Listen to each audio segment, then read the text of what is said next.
Hello and welcome to Turn Out a Punk. I'm your host, Damian Abraham, and today on the show from the band Trapped Under Ice and Angel Dust Money, Justice Tripp is here. This is someone that people have worked for years to try and get on the show and then fell into my hands to book. And of course, longtime listeners know what that means. It can take even longer once I'm supposed to try and book something myself.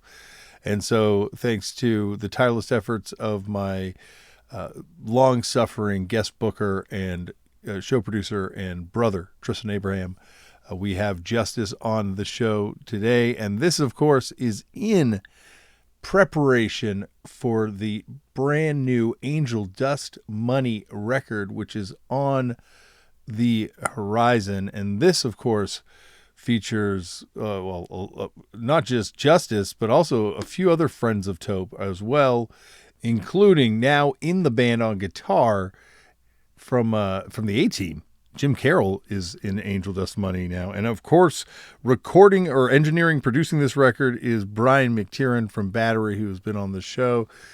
So this has been supposed to happen for a very long time, and my apologies to all parties involved that it has taken this long, because as anyone that knows Justice knows, this is a guy who knows a shit ton about music, is incredibly passionate about punk and hardcore, and someone that makes for an incredible guest to have on this podcast, as you will hear in a second. I promise I won't ramble on anymore. But before I let you go, Angel Dust Money has this brand new record, Cold to the Touch, which will be available on Run for Cover Records in February, but you can pre-order this thing now.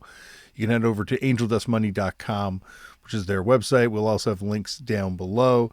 Angel Dust have tour dates. Trapped Under Ice have some dates, so I will have links to all their respective places that they're going to be playing and shows down below. And go and see Justice play. This guy is like one of the great front people, and this is coming from someone who's a snob about front people. And trust me, Justice is a cut above the rest. And I say this in all self-awareness too. I'm not going to ramble on anymore. Cold to the Touch can be ordered right now. Pick it up or pre-ordered right now. Check out the new single and video. Both can be found on Angel Dust Money's website. And I'm not going to ramble on anymore. Sit back, relax, and enjoy Justice Tripp on Turned Out a Punk. Justice, thank you so much for coming on the show. Yeah, thanks for having me.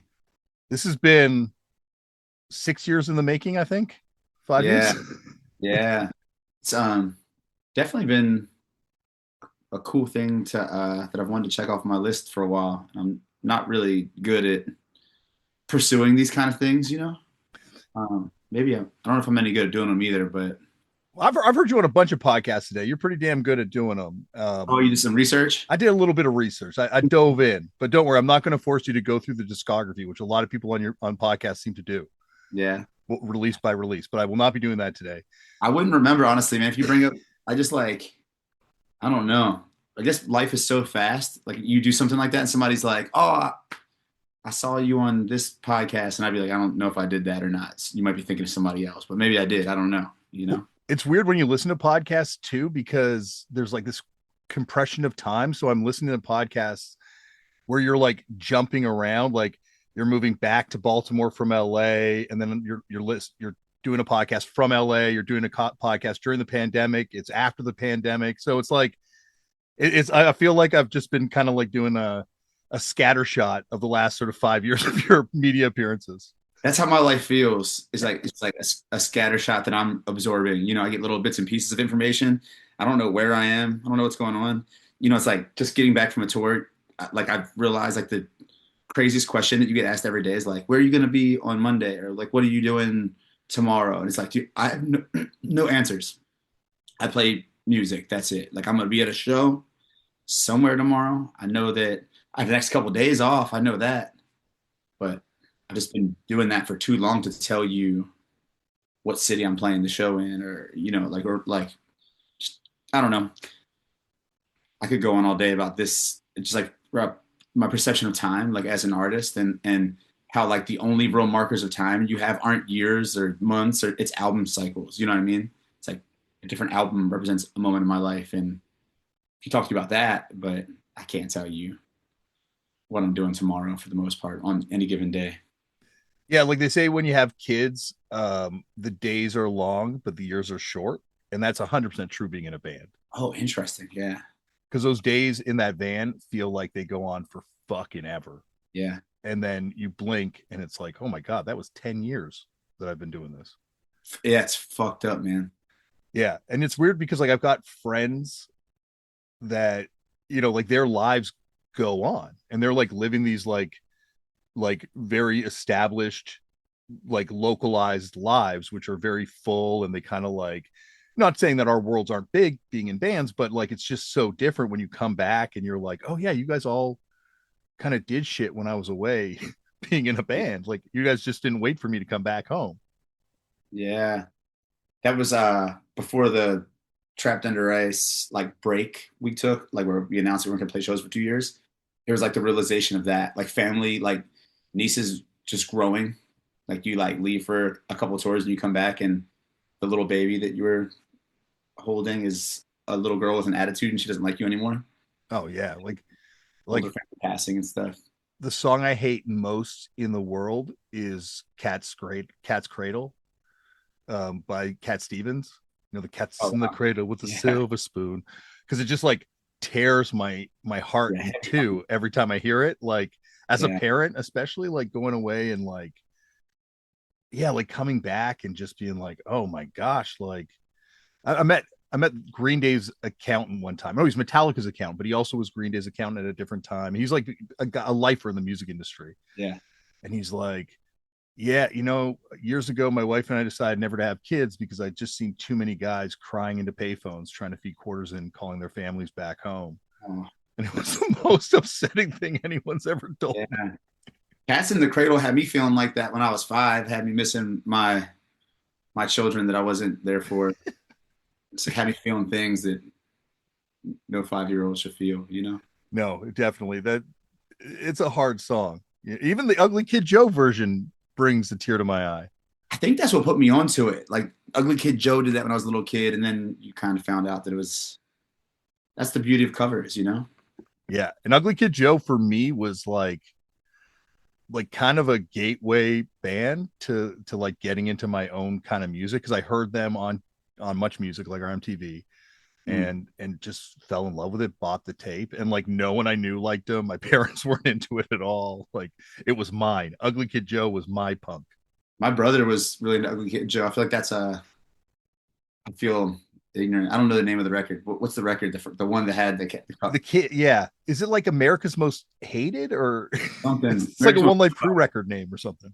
Yeah. It was like that was like one of our brother's anthems. We shared a bedroom and he would just like run that on repeat all the time. So we were down for.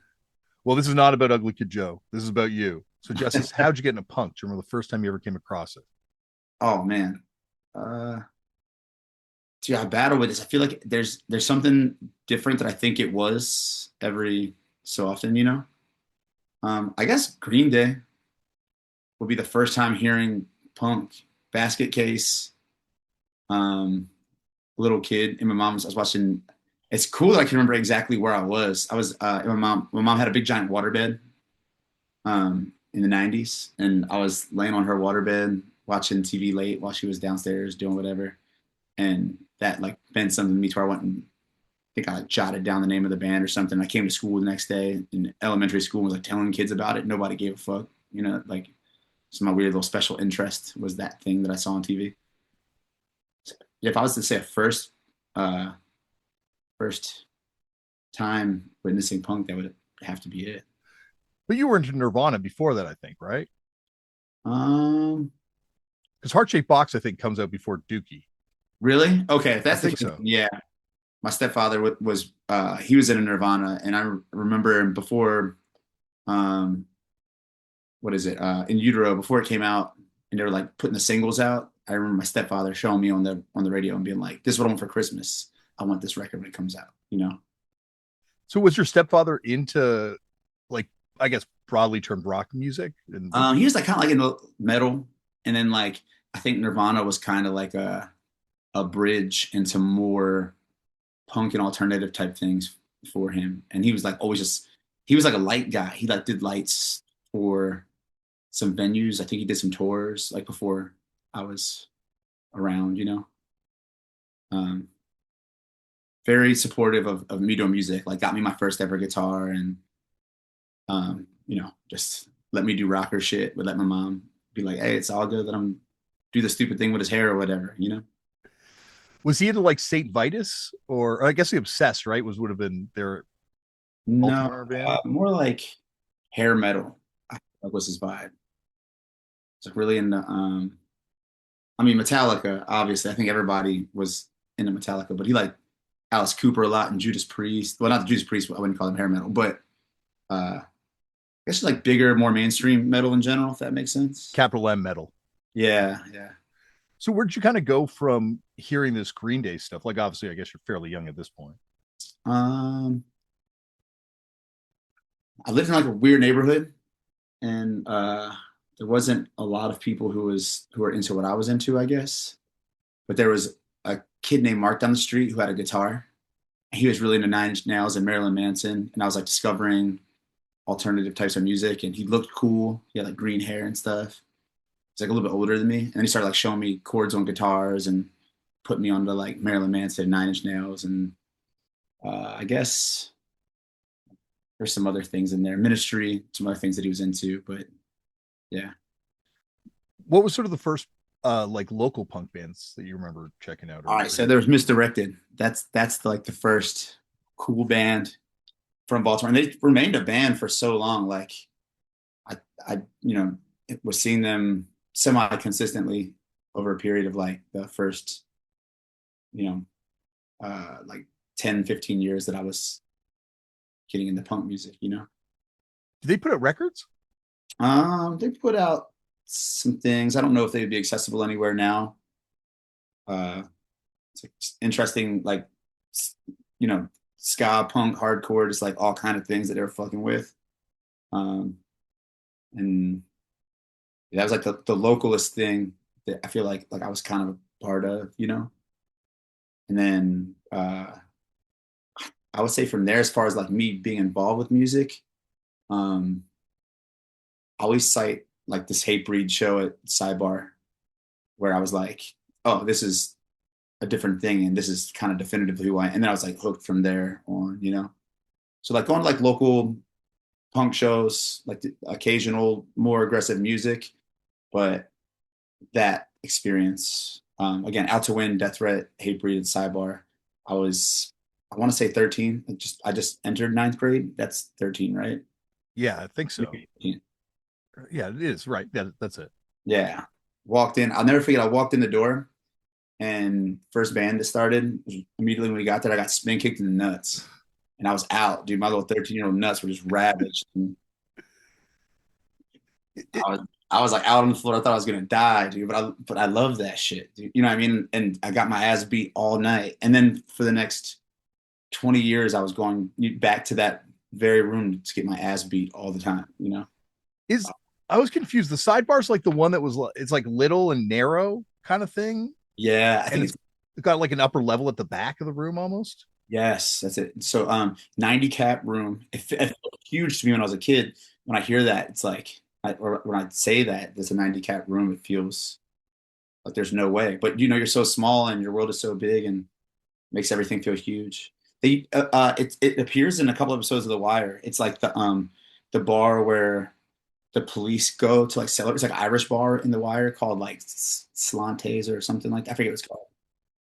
Um, but yeah, like it's where the officers go to hang and drink Yeah, and it's like the cop bar in it, right? yeah, I yeah. I like I only was there maybe one time, but it is like such a legendary room. But it's crazy to think of Hatebreed at any point in their career playing a Yeah. 90 cap room. I want to say it was like I don't know how. I think they're like revving up for Perseverance. I don't know how it worked then. I don't know if they're like beginning an album cycle and promoting the record before it came out. There's a single out. I don't know. It's like around that time though. It was after Satisfaction.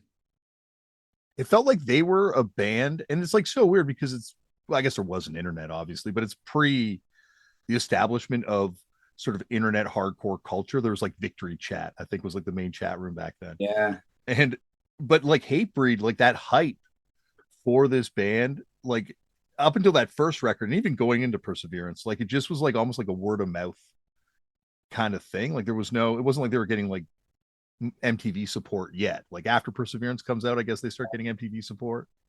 It's interesting, like thinking about how shit worked then. I mean, I know like comps meant a lot then, like compilations, and there was a victory comp specifically that had "I Will Be Heard," or no, I'm lying. It was "Last Breath," and that was like everybody's anthem. All the homies were like, all my friends were like just bad little kids. So like we'd like get drunk at the homie's house, and his mom would be on drugs and just let us get all fucked up, and we'd like just like mosh each other down to fucking Hatebreed, and we're 13, 14 years old, you know. Uh, but yeah, it's like I feel like Victory was doing something special to like kind of put them into the world and push them. I would imagine, and then they just like were the top dogs of hardcore music. And then what do you do from there? You know, I don't know where this is in their timeline, but Ozfest really, I think, projected them. Because I remember like my friends' parents were like finding out about Hatebreed at that point.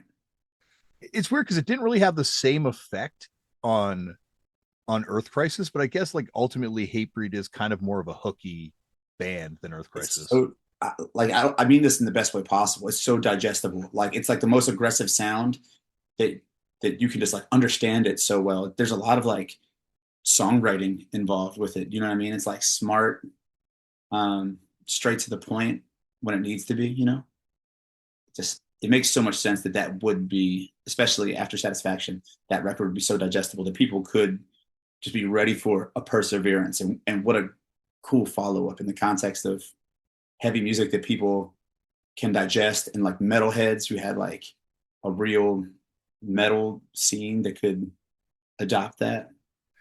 Yeah, it's like crazy to say that to sorry to say this now, but they were kind of like the punk sounding band out of that wave of Yeah, victory bands. yeah, I can see that for sure.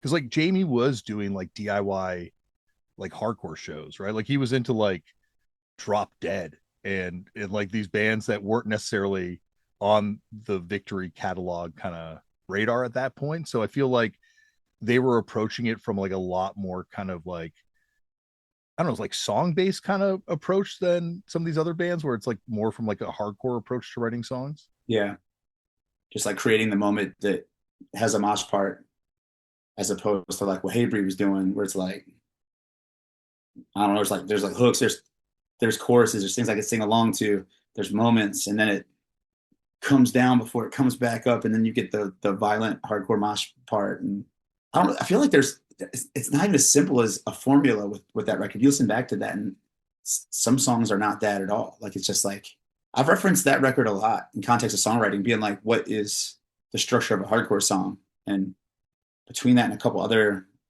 strong hardcore albums that I think have, because it's not as simple as A B A B C B, which is the most traditional formula that we get from the Beatles and Creedence Clearwater Revival. And it's like with hardcore, it's like kind of defined by trimming the fat. You know, it's like getting the bullshit out the way. And sometimes fuck the verse. What the fuck we need a verse for? You know what I mean? Like it's like case by case scenario.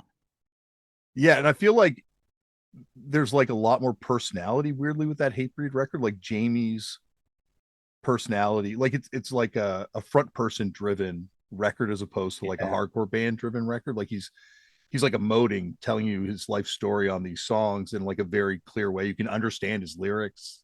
yeah. One small detail I always mentioned about that record too, and with Hatebreed in general, is it's like he's singing. Like he really is singing. Like he's got that gruff voice, but he's singing in the key of the song.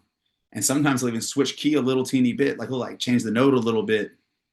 And it's like there's like a very subtle melodic element that it's hidden enough that nobody was ever going to be like, oh, this dude's singing. But it's like that's what makes, I think that's what separates a lot of the great hardcore bands. Like the people will carry with them. It's like shouting versus actually being in the singing in the key of the song, even if it sounds like screaming. There is a note there. There's note value, you know?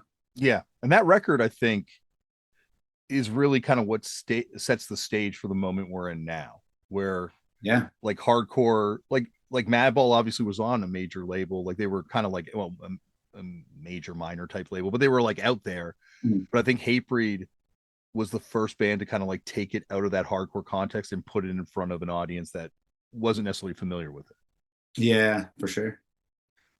So what were like it's the history of hardcore and punk in Baltimore is really interesting to me because I feel like it's like very much like a Newark to New York kind of thing where like there's a lot of stuff that's from Baltimore Mhm. that people assumes from DC, Mhm. and they're just so distinctly different. Like the cultures and the bands that each of them produces are like after a certain point really different, it seems. Yeah. Dude, I think that the DMV in general is such like just an alien, weird place. And we had some really interesting creative minds that um have just like a unique view of what hardcore is. And there's, a lot of stuff that I think influenced some New York hardcore and was influenced by New York hardcore. And I think a lot of times, it's like the two can kind of be confused a little bit. But like if you listen to a band like Stout, um, or Gut Instinct, another band I reference a lot is, I don't know how much they actually did as a band because I've never seen them, but Together We Fall has a really cool record. Just like innovative, cool hardcore music that I don't know, to some like listen to Stout, dude. It's like from another planet. It's like what aggressive music would sound like on Mars. You know what I mean? And it's like it's from Baltimore, so it's like just a little more fucked up than anywhere else, and it's like so influential in everything I've ever done musically. If I'm writing a fucking pop song or rocks or whatever, it's like there's Stouts in there for sure. Yeah, like there's an interesting. I found it with Gut Instinct, um, like New York.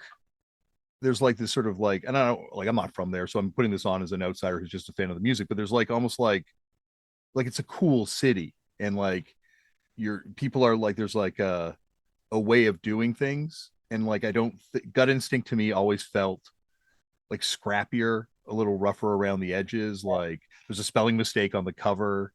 The cover's like it didn't feel like you're saying it's very distinct from New York, and the same with Detroit. I find Detroit also influences New York, but the stuff that's coming out of Detroit is very unique to that Yeah. city. I couldn't tell you what it is. There's a couple songs. I feel like a song or two on the early Gut Instinct tracks where it's like he's using the double kick in the context that nobody would be using that in hardcore. And it's like a little sloppy. It's like it sounds like a human being playing it. And it's like, man, I feel like that couldn't have happened. Just like little details like that that separate it from other things. But yeah, like you said, it's like a lot of stuff gets kind of confused with DC or even New York. And I feel like for a long time when I was a kid, we didn't really have a whole lot of identity as a music scene. While it's weird to me, it's like there are so many cool ideas coming out of our world and people imitating them. And you kind of see this in a larger spectrum than just hardcore music, where it's like culture imitates Baltimore and then doesn't acknowledge it. You know what I mean? Like there's definitely, again, New York is hugely influential, not to take that away, but there's things that I see in culture where people are just doing the Baltimore thing and being like, oh, not if that. This is the New York thing we do. And it's like, that's the Baltimore thing from 20 years ago. I've been doing that my whole life, bro. It's not some New York thing. You guys, you just started doing that. And it's like, I don't know. It's the way all of culture, like, is just like, people can't believe like Baltimore memes and the way people talk here and shit. Just like when I first started traveling, um, I like kind of learned how to speak normaler from going on tour and like you're talking to a microphone, you talk to people from other cities, and they're like, "Why do you say home like that? Why you say yo or whatever it is?" And you're like, "That's how I talk." I don't know. And I got like kind of like made fun of for that stuff when I was a kid, and then you just in an attempt to better articulate, communicate with people, I try to you know become speak more clearly or whatever. And now it's so funny to me like seeing how the internet and culture glorifies Baltimore, Baltimore language, Baltimore club music, uh, our hardcore music. Obviously, now at this point, it's like special place for a lot of reasons. And I don't know if this is covering any other direction you're going to go with it, but Yeah, like I feel like there's like and if you look at some of that Dan Deacon kind of more indie stuff that was popping off, like there's like almost like we don't give a fuck because success isn't the main motivator. And that's not to say the success is the main motivator for every band in New York, because it's definitely not. But Yeah. there, in the same way in Toronto, there's an opportunity and a pathway to success because there's a music industry in these cities. Yeah. So I think that affects the way people approach the music, because there's always a specter of commercial something looming over it at some level. I think even on another level, like just like what a city offers a young person, and for my generation, it wasn't hope. It wasn't like, oh, I'm gonna go be somebody. It's like people around me were like, this didn't make it sound like my life was a war zone and everybody, what I mean? Just like I had family and friends overdosing regularly, and cops killing people we grew up with, and just like the people who were doing well were selling drugs, and then everybody else was on those drugs. So it wasn't like hopeful, it wasn't optimistic. And it's like, what am I gonna be? What's the best thing that's gonna come out of my life, And like the bleakest thing that I could say is like I truly do remember being a kid and having the thought of being like, oh, I'm gonna die in the next couple of years because I'm an adult now, and that's what happens, or I'm gonna go to jail.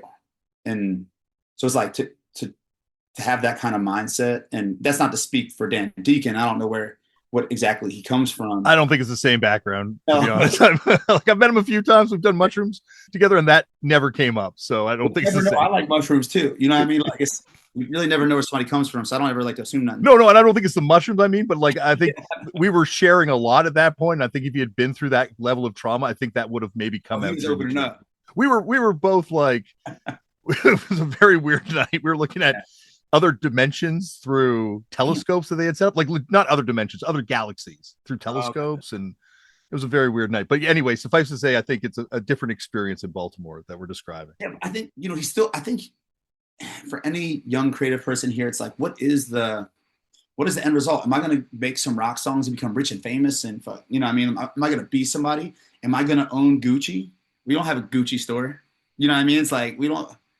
What do I have to aspire to? And so for us for doing hardcore music with Trapped Under Ice, for example, it was like, let's just do whatever the fuck we want, man. Like whatever we think is right, we're gonna do that. And what do we have to lose? Somebody in some other city thinking we're losers. Everybody already thinks we're fucking losers. We would travel for shows, and we weren't. Baltimore wasn't cool. It wasn't. There was like no inherent. Oh, these guys are cool because they came from Baltimore. It was like we would get targeted like when we were kids. Like go to another city, and you were kind of like, oh, who's that weird little kid we don't know, or those kids from Baltimore think they're this, but we were all like a little, just we're just weird little kids.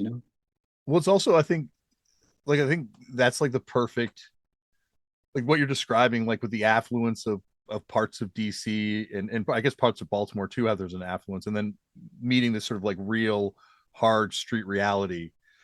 That to me is where punk comes from, right? Like there's this like affluent art schooly kind of pretension meeting like grounded street rock and roll. And when those two come together, that's where you get punk, where you kind of have street rock and roll meets this crazy highfalutin aspiration type thing. And like, and I was going to ask you, is this first 7-inch, like the self-titled, or sorry, your Stay Cold, is that before or after the Dirty Money split? Um, Because they both are 2008, I think. Stay Cold was first. Yeah, because I remember when that came out, looking at and the Higgs painting on the cover, like everything about it was like, Yeah, just like, oh, what is going on here? Because it's like the thuggiest, most ignorant stream of hardcore meets like the most highfalutin DC pretension in the same place. And that's like, well, that's what this is, right? Like that's when it's perfect when these two things can kind of cross at the same yeah. place. The Dan Higgs thing was interesting. He's Clippa's father who played guitar, Yeah, I've heard that. Yeah. and that was just like some weird freaky shit where it was like, I wasn't like super dialed into Dan Higgs and his artwork, but I knew who he was, and he was like, oh, I'm gonna get my fucking dad to fucking paint us some bullshit for this, and we're like, oh, cool, that's sick. And we didn't even realize how cool it was at the time, and just more and more, like I'm still figuring out how cool it is. Well, then it like I like that single, but then, and I'm friends with Graham. I love Graham to death. But at the time, Dirty Money was one of my most hated bands in the whole world because we had played a really brutal show with them. So I was like, so I was kind of like, turned off at that moment. I love Graham, love High Vis. I've gone back and revisited Dirty Money, but Yeah. that particular show was just not a great experience for all parties involved, I don't think.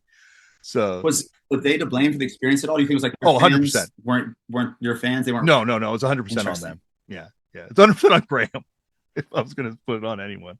And I say this as someone who loves him and he's grown into an amazing person, but that show was not a great experience for anyone, I don't think.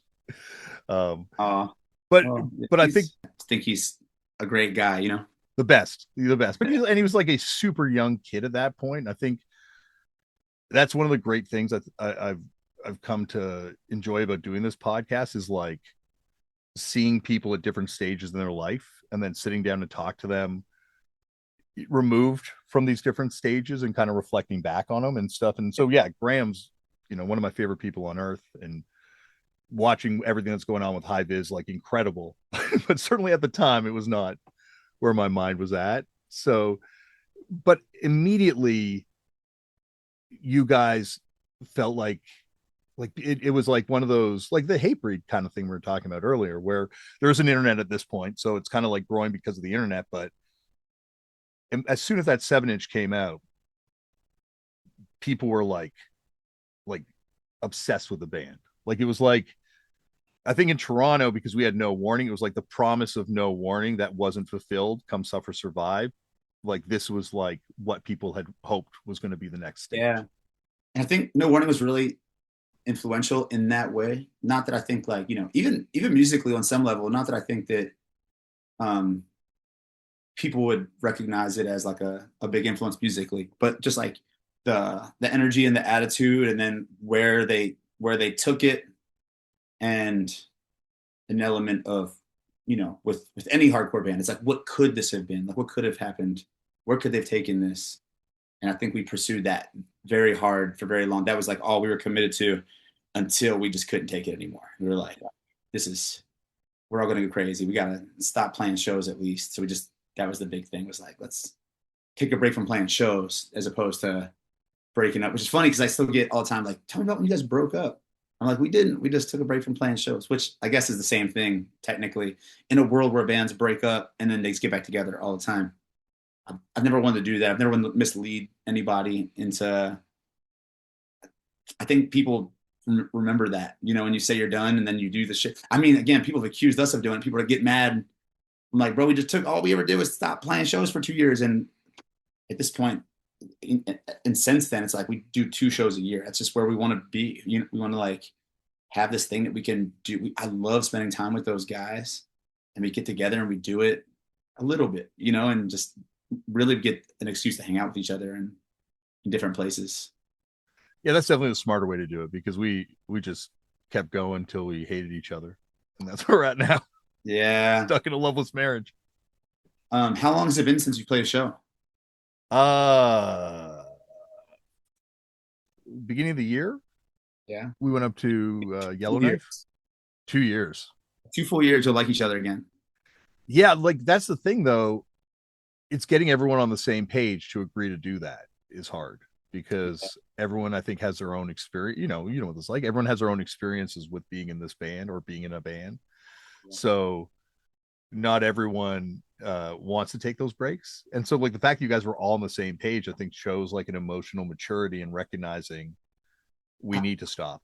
I don't know if it was like that so much, if we were on the same page. Because I know for me, for example, it's like, I still wanted to do this full time. And you look at Brendan wanted to do this full time. So, for us, and there's definitely part of me that was not resentful of anybody, because I got it. Like I understood how hard it was. We were touring all the time. But just like, I still wanted to do it. Like I wasn't like excited about not doing it. You know what I mean? So I get that thing too. And it's funny, like people will be like, oh, I don't understand why you don't want to do it. That's like a thing that people say when you're not playing enough. For you haven't played their city in wherever, Omaha, Nebraska, in San Diego, wherever. Somebody's like, you don't play here. How come you don't want to do it? And it's like, what do you mean I don't want to do it, bro? That's all I've done my entire life. I have not stopped doing it. That's all I do is do it, you know. But in a different capacity, and it's kind of really nice to be like, okay, those guys don't want to do this. We have this thing that we can do when they feel like it, when it feels good. It's not, and that sounds like undermining to say when they feel like it, but like when it feels good and it feels right for the whole team. I love that.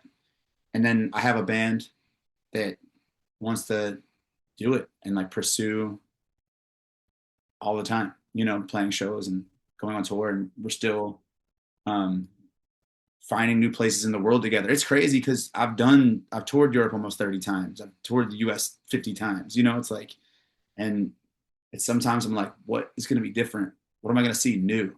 You know, and constantly surprising myself that there's new things to see, you know? How much better did touring get once you started smoking weed? Um, For me, it changed everything. Like that's when it really like was like, oh, I can do this now without. yeah, I mean, I would say there's other factors too that kind of came into play, but yeah, smoking, I mean, here's one thing is like smoking fucks my throat up. If I'm like screaming, I cough blood. Like it's like a common thing. And then I'm smoking, I'm not drinking enough water, I'm getting dried out. So like recently I've been battling it from like, okay, I'll smoke on an off day or something. I haven't really been smoking. But I do think there was a moment like when like it was like post COVID, started touring again, where I was like, I don't know how to deal with this shit. I don't know how to handle it. That was my first time touring with a new team that wasn't the members of Turnstile. It's you know, it's like I've been touring with those guys forever, and there was like a security, and we know how to play off each other. So I guess the first tour post COVID was when I was smoking weed like regularly, and it was definitely a huge tool on that tour for me to get through it. Um, but I think also building a great team of people around you, and I have a really good team of people that like are all invested in this, and I'm not really carrying anybody's load or like it's like not harder than it needs to be. I don't think. Like I can kind of just like show up and have cool ideas and play rock. Are you mainly a blunt smoker? Is that your like I do like chosen weed? blunts a lot, but That's what's shredding your throat. oh yeah, no, I wouldn't smoke blunts on tour. Okay, yeah. I'd be lying if I said I didn't, but I don't tend to. More smoking joints um if I'm in charge of it, but I can't do edibles. I had like a manic episode or three from edibles. I had like one that like I definitely ate edibles and got weird for a couple of days, and then I had one where I was like different for a month, like a A whole month. I was month. different. Yeah, Wow. I was in a bad spot, and I was like, I just can't do edibles ever again. I don't think. It's interesting with edibles because it affects everybody so differently. I hear it has to do with your liver function because it goes through that first. I'm so afraid of my liver not functioning, and that scares me to hear that. Yeah, But same with me because my dosage for edibles is like 1,000 milligrams. So I don't know what the fuck's wrong with my liver that it's not for processing this. dude, I gotta maybe I have to test that. I've done blood work before, and I think liver function seemed good. I don't drink really, so it's not like I have any reason to be worried. I'm like a hypochondriac. You know what I mean? Like something always wrong. I've heard you mention before you have stomach problems. You don't find that's a huge issue with the mushrooms? Like that's my problem with mushrooms.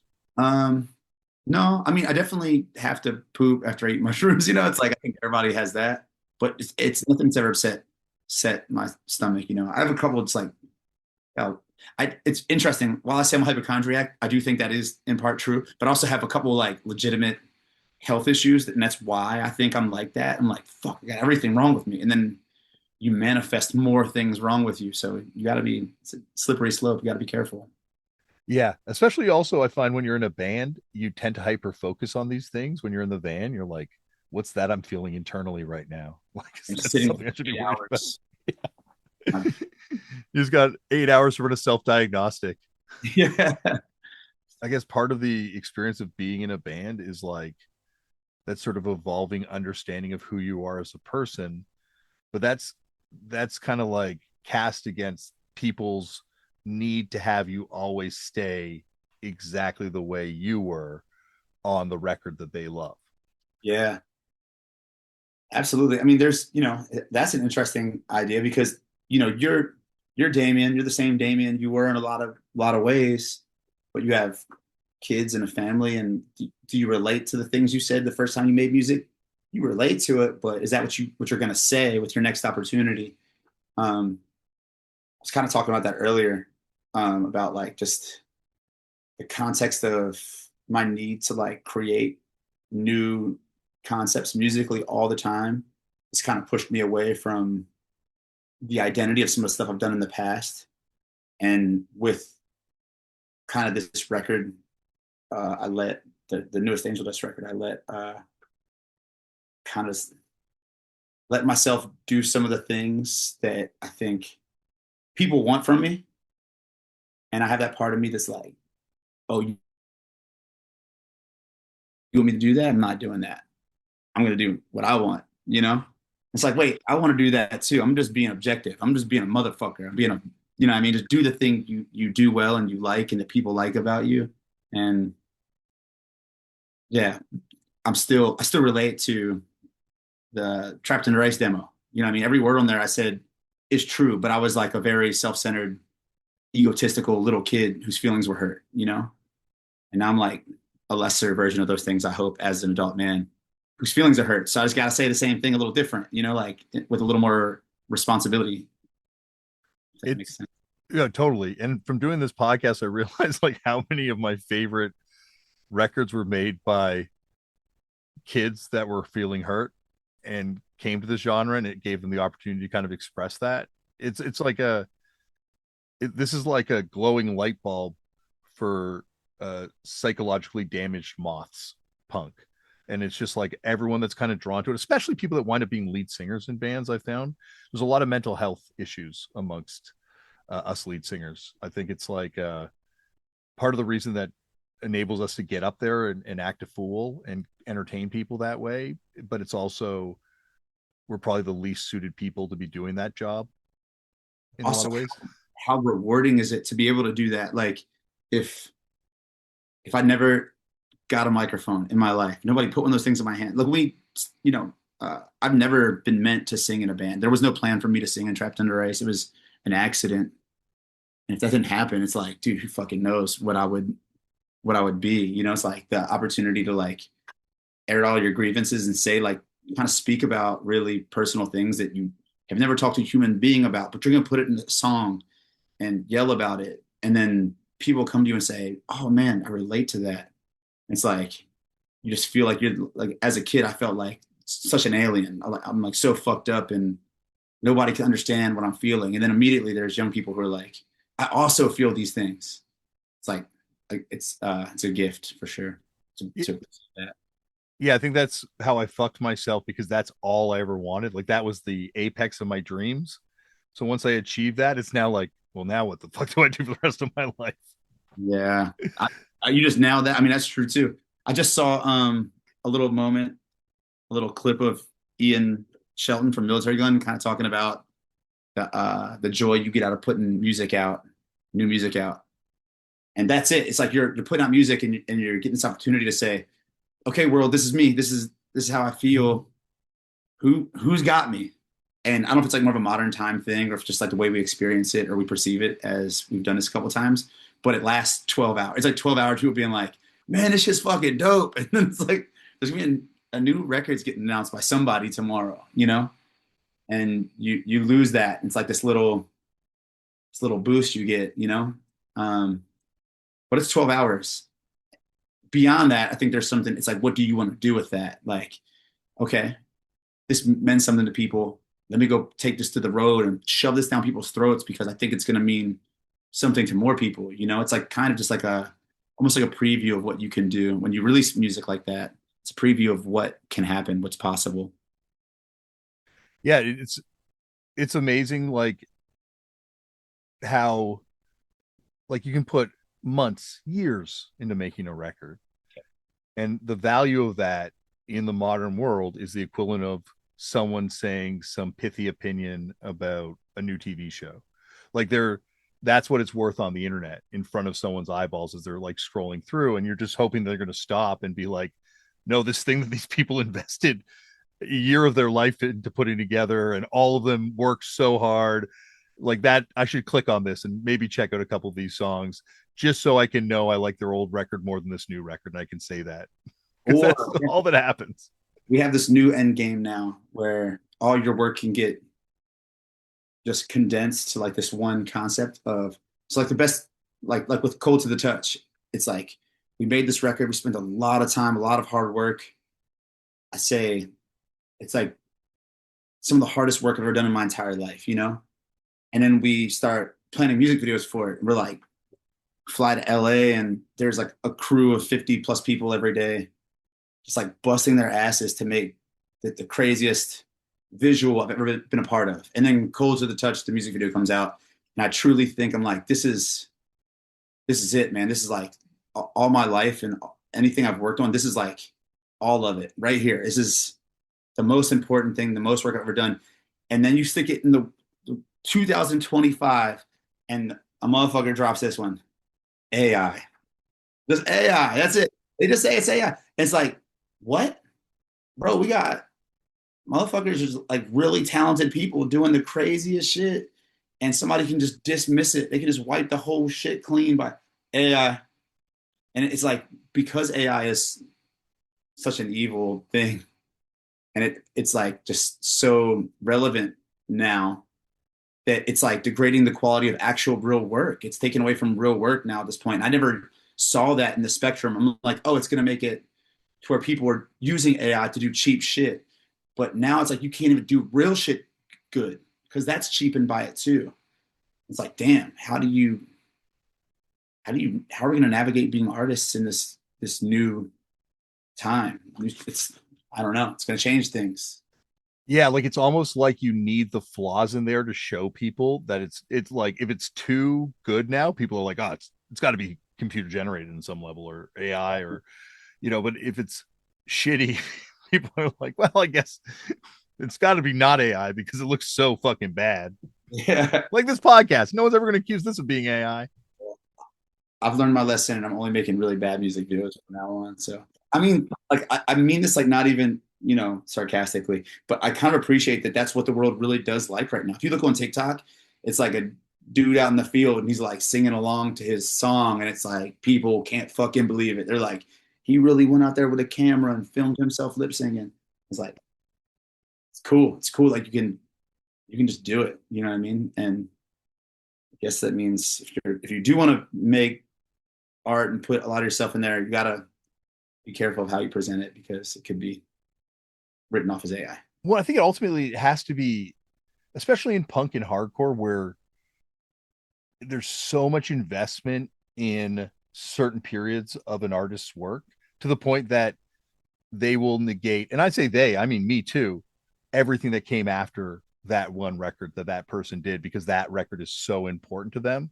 Yeah. And it's like all those people involved in it, like no matter what I feel about it, they thought it was good. They worked hard to put it out into the world. They all thought like this is great. Like I'm glad we did this thing just for my nostalgia to be like, this sucks. I like this old record way more. And it's only when I was in a band and kind of faced with that reality myself that I realized like how much of my own insecurity, my own shit I was projecting onto these bands. Like I needed them to stay because that was my shit that I'm holding on to my youth and I'm holding on to my past. And why can't they hold on to it too? Yeah, that's absolute. Um, what does a band do to overcome that? It's like that's something that I think that's part of like my whole thing is like my whole desire to be like every piece of music I do has to be completely something different because you know, uh, people are gonna have criticisms regardless. But I think as long as like I'm like challenging myself and challenging my team and we're creating something that stands out, that's what keeps people from being able to put it in a box. And I think getting put in a box is like that's what kills a lot of bands. You know what I'm saying? Like as soon as somebody's like, oh, they just did this again, you like see it, it slows down. And sometimes the people are right. I've seen those situations where bands just trying to relive this moment that worked. But Grill Biscuits could tour on that one 7-inch and one LP forever. How cool would it be if they made a new record and it was awesome?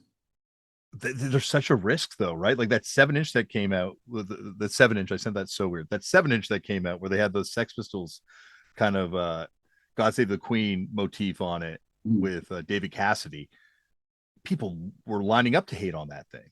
Like people are just so like it's almost like a religious devotion. It would be like if someone's like, "Yo, we got a new chapter for the Bible. Like, check out this new chapter we wrote." What the fuck you mean? There's a new chapter. Fuck Yeah, you. Like it's. I don't think people. I would think it would be amazing, and I love when bands like now. Now that I've been in a band that has put out several Jump the Shark records, I love listening to bands like going back and listening to bands when they get to that stage where they're like, yeah, but it's dishonest if we keep doing the same thing over and over again. And I yeah, and I want to ask you actually, like, do you think it's a generational thing? Like, because uh, from my own perception, it seems like Trapped Under Ice and Angel Dust have kind of like slightly, obviously intersecting fan bases, but slightly different generational fan bases. yeah. Do you find the Trapped Under Ice fans are like more being slightly older in my perception? Are more kind of like pinned down to nostalgic eras of the band and certain records and hate other records that you guys did later on Yeah. versus the Angel Dust fans that seem It's, more. I feel like I can go to TUI show and I can pick out like who likes what. And I think that's one of the things that kind of keeps us accessible, you know? It's like I think there have been people who've perceived Heat Wave as like a non-success in context of Trapped Under Ice because their friends who love Stay Cold weren't talking about like the homies you chill with at the bar still. I'm talking about Heat Wave, but it's the TUI record that sold the most copies. It's like the record that like put us in tune with a younger generation. And other things we have members of Turnstile, members of Angel Dust are in Trap. There's other things that keep it relevant to younger people, but it's like I think that record really was important for the band. But like there's people who hated Secrets of the World, and there's people who are like Die Hard. That's it. That's my record. And I think Big Kiss Goodnight is probably the most universally loved. That's the cult classic record. But it's like we'll make another record, and it's going to be maybe it challenges people a little bit. Maybe it doesn't. Maybe it's just what people want. I don't know. But it's going to be we won't do the thing that we're expected to do. I guess, or I don't know. We're gonna do our thing. Do you know what I mean? We're gonna make something special, and there's no compromising on that. And it's like whether you get it or not, it doesn't you know doesn't matter to me. Like again, like I have like older friends who are like, I don't like this Trapped Under Ice thing. It's like, okay, it's fine. I didn't make that for you. Um, we're in touch with culture. You know what I mean? Like we're at the hardcore show. I'm at the hardcore show in Baltimore whenever I'm home. I'm on tour all year long. I live this shit. You know what I mean? I know what it is, and I know where Trapped Under Ice lives in that, and I know we can do that well.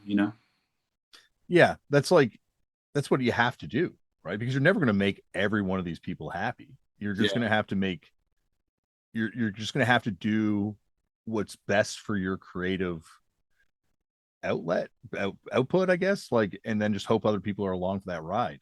yeah. I think it's interesting. While everybody in Trapped Under Ice has such different lives now, we have parents.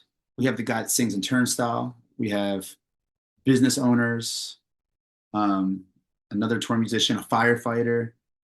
At the heart of that, which I think is really special about this group of people, um, five guys who just undeniably could not believe the mosh pit. As I get older, I spend less time in the mosh pit, but I'm observing the mosh pit and I love it. It's my favorite place. It's the universal place of youth healing and overcoming trauma or adopting new traumas.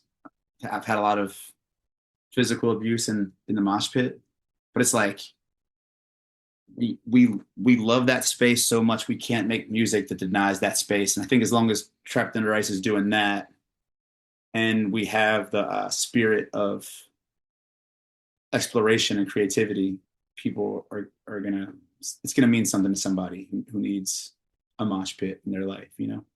It's interesting the evolution of the mosh pit in this era where there's like Like it used to be like there's obviously a push pit, and then there's like a hard pitting. Like I remember the first time I went to the Warp Tour in Buffalo, I went and watched H2O play, and all the Syracuse Sluggers were out. And we didn't really have people like throwing fists like that in Toronto at that point. And it was like, holy shit, this is crazy. And now I think it's evolved again. Like obviously these huge mosh pits are fucking crazy, but like the ones that blow my mind when it's like 15 people at a show and there's just someone walking around the pit punching everyone in the face as they're walking around the circle.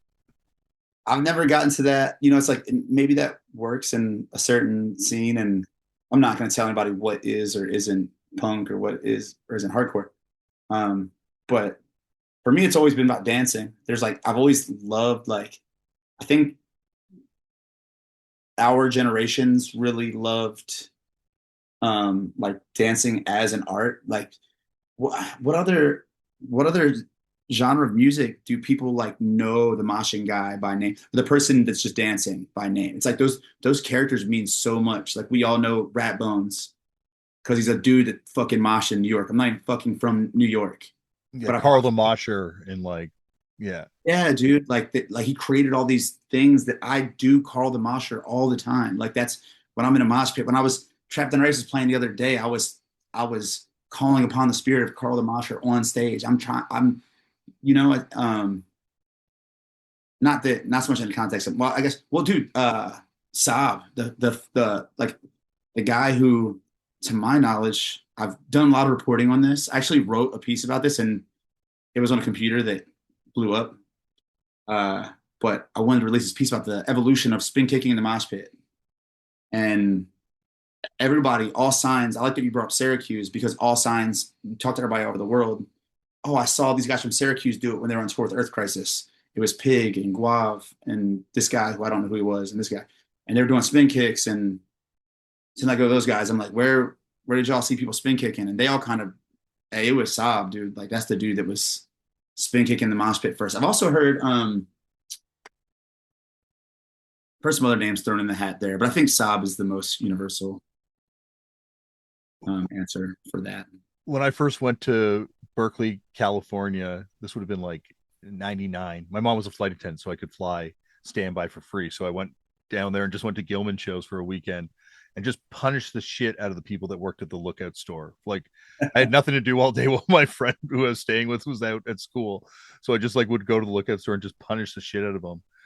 And I remember someone working there telling me that Davey Havoc was the first person that she saw bring that style of moshing back to the Bay. And it was after AFI had done all the East Coast touring. Wow. Davey denies this. He's like, it wasn't me, but she swore up and down that he was the guy. He's like, everyone's going to be a little weirded out tonight by the way I dance now. But I feel like he's the dude who could do that for the Bay. Like, think about it. You know, who else is bringing that to the Bay and having that kind of influence? So even if he denies it, I'm going with Davey Havoc. And yeah, I think he said it might have been a Hood's influence. oh yeah, that makes sense. But I still think I'm going to go with the legend on this one. And Davey Havoc brought the mosh to the. See, when Trapped in Rice went to the West Coast for the first time with Trash Talk, it was awesome. Like those guys were so cool to us. And again, we're like from Baltimore. Immediately, you're not. There's like nothing special about being from Baltimore. Nobody's trying to embrace Baltimore bands. Nobody's trying to play Baltimore. And the Trash Talk guys were of the very first people to adopt us and bring us onto their team or make us, and we go on this tour with them and we start on the East Coast and go down to the South and we're going to California. And a couple of days before California, they start warning us. They're like, listen, first off, California ain't fucking with y'all. Nobody's fucking with this. They do not want to hear this shit. Secondly, don't be doing that spin kicking shit. They don't want to, California does not want to see no white boy doing spin kicks with their pants hanging down and all that shit. But, they're like, it's going to be fun. You have a good time. They're like trying to be optimistic, but this ain't it. And then we went and me and Sam were like, it's our mission. We're going to like spread this culture, And I feel like every night we would spin kick the Trash Talk, and then Internal Affairs played a show. We were spin kicking to Internal Affairs, and I want to say it was one of the first Touche Amore shows, or at least the early show for them. I probably might have threw a fucking early Touche Amore spin kick. We all had the shaved bald heads and shit, spin kicking in jeans, and and it was like a conversation piece where people would be like, "Whoa, that was crazy! Y'all did that. We don't like that. We don't really do that over here." So then we got asked to come back for Sound and Fury. It was like 9 months later. We're like, "Dope, let's do it." So we like fly out for Sound and Fury, and I saw some spin kicks happening during other bands, and I had some friends being like, "Yo, this is y'all. Like, you guys started this." And I'm sure you could find that footage somewhere, but TUI played, and it's just the whole West Coast spin kicking. It was like it was incredible, man. It looked like some fucking like everybody gets hurt concert. You know what I'm saying? Motherfucker, just in LA, motherfuckers were spin kicking, dude. I feel like such an accomplishment because again, spin kicking for me, it's like a part of the ritual. It's dancing. It is expression. It's like I've never tried to spin kick a person because I'm trying to be violent, you know. And obviously, again, it's a weird place now where people do that and people hit random people. But I guess just my thing would be if you're doing that, you should be signing up for a fight and you're okay with fighting. You know what I mean? It's like you're gonna punch a random person.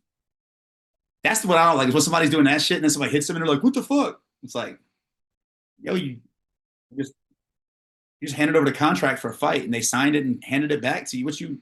Why are you surprised, bro? You know?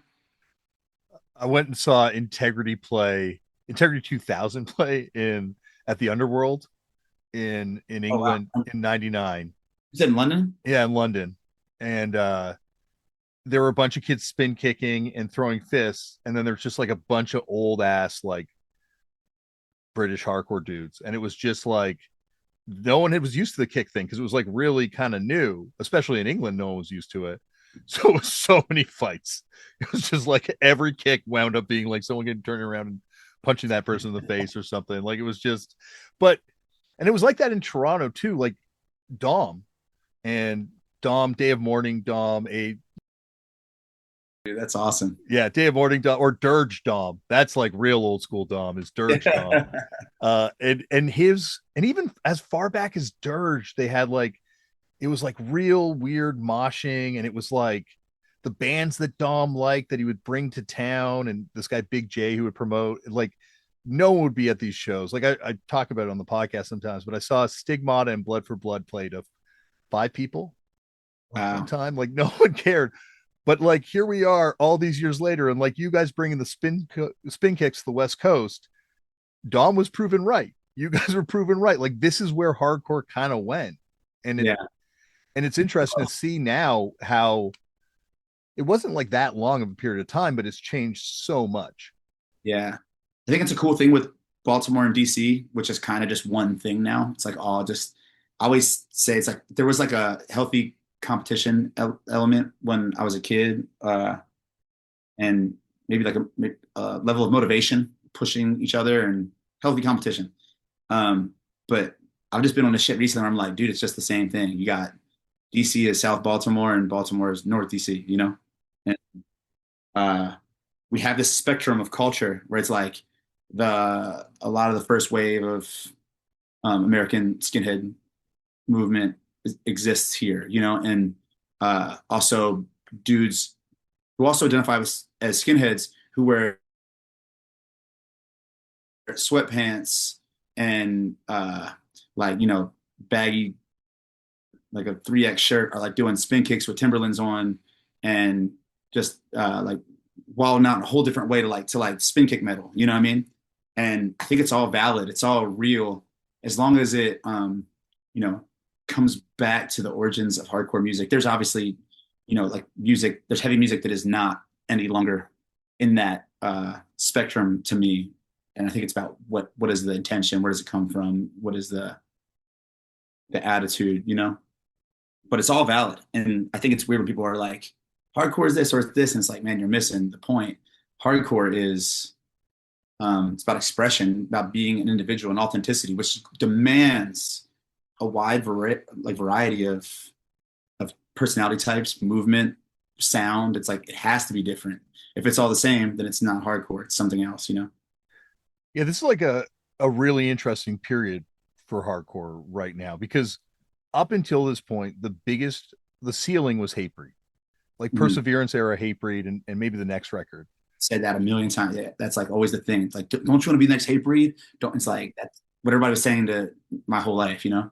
And it's almost like now that is like it's like Canadian hip hop pre Drake and post Drake, where Canadian hip hop went from one thing to something else. And I think post Turnstile, like hardcore, like it's so much bigger. And now there's actual like social capital in being a hardcore band. Like the amount of people I meet now that are like, oh yeah, like blah blah hardcore. And it's like, what are you talking about? But like this is and I think it's only comparable to like the Green Day thing or the Nirvana thing in the way that it's going to like sh- change things, but in a positive way. Like you need these moments of people getting into this scene because this is like the the great kind of like expansion period that's going to feed the next generation of whatever this is.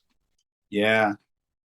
It's really interesting to like I see it in Baltimore. I think Baltimore maybe that evolution happens a little faster, at least on a social level, where it's like I saw the way it affected the city. I moved back. I lived in LA for years and moved back here um like 2 years ago now, maybe a little bit longer than 2 years ago. Um I guess it was like right towards the end of COVID. So was that 3 years ago? And Glow On had just come out and I'm seeing like uh the like what came out of the last couple of years of them being a band in Baltimore when I was gone. And I was home to visit and stuff, but living here and seeing it, and then the evolution of other things. There's a lot of cool new bands happening. Like End It was a new band, and they're another band that I think is like pushing our city a lot, and lots of new young bands. Carpet Company, like a cultural thing that is bringing people who just like clothes and people who like skaters, and they're like making it all one. Just became this one big mega culture thing. And I think I don't know. I always talk about Bad Brains, CBGB's 1982, and how diverse the room looked, and everybody's like their own little kind of weirdo. And it wasn't. It's not a big room. You know what I mean? Like, what was? Do you have any idea what capacity was at CBGB's? I'm trying to think. Like it's like three something, but it feels bigger when you're in it. But yeah, I don't think it's more than 300. Yeah, it's like now it's like I'm at shows in Baltimore, and I spent my whole life being like, I want to relive that moment. I want to create that moment, and I feel like I got to be a part of it. But there's a point where I was like, man, I can't create that. I don't know what it is. I was like booking shows in Baltimore and like trying to create that specific movement. I was like, I don't know why I was obsessed with that moment and what it looked like and what bands were doing. And Well, it's probably one of the like that and the breakdown Thompson Square Park video are probably like two best hardcore videos ever shot in New York, right? probably, yeah, yeah, absolutely. But coming back and then seeing like this thing that had been growing while I was gone, and new friends were doing a lot of things. Like our friend Paris was like just booking more and more hardcore and like bringing people together in this way.